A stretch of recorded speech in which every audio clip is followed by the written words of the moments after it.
I'm Natalie. I'm a manager at a nonprofit organization in Washington, D.C., and I give Notion a rating of 4 out of 5.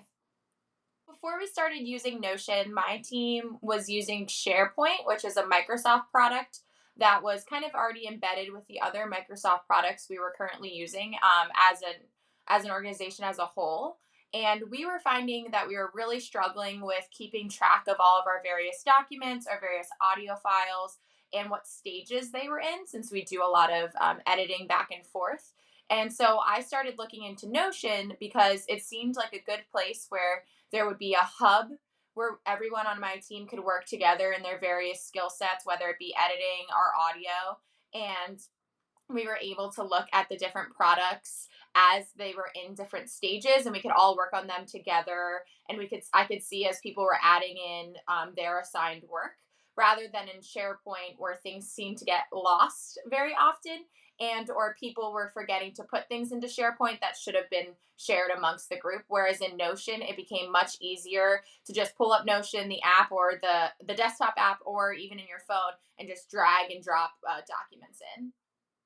The reason we chose Notion, because there were so many different elements and different ways to organize pages in Notion. And if you're unfamiliar with Notion, you can set up either a blank page and just list things out, or you can make it a calendar view. You can make it like in steps where you can drag things into the next step, and you can assign different projects to people and it'll send them emails and notifications. You can do, we have all these different tables set up for checking off certain lists in terms of like when something goes through our production system.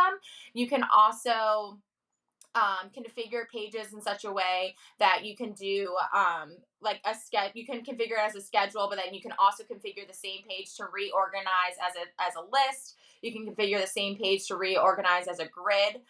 So it was really helpful for all of our team members who work in different styles to be able to see the work they had to do in the various ways that helped them the best.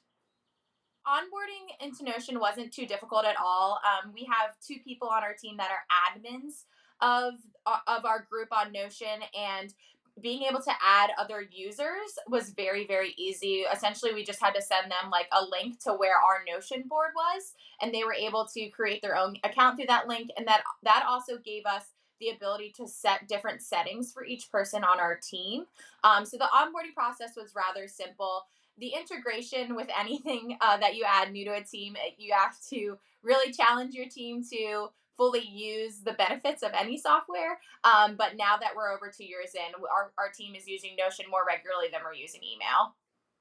So if you have a team that's larger than, I would say, 5 individuals, Notion's definitely going to benefit you in more ways than you know. And I think what has been the most helpful that I've learned since really learning about the software is their customer service is super responsive. Sometimes I had difficulty building a page in a certain way, and I knew Notion had the capability to do that. I just didn't know how to do it myself. So I would just ping them a message, and they usually respond within a minute or two, which is very helpful. And I know some people are a little resistant to reaching out to customer service, especially on software, because they see it as a robot and not a face of another person. But it was super helpful. Their customer service is really great, and I wish I would have utilized that more as I was struggling to build the pages in the very beginning.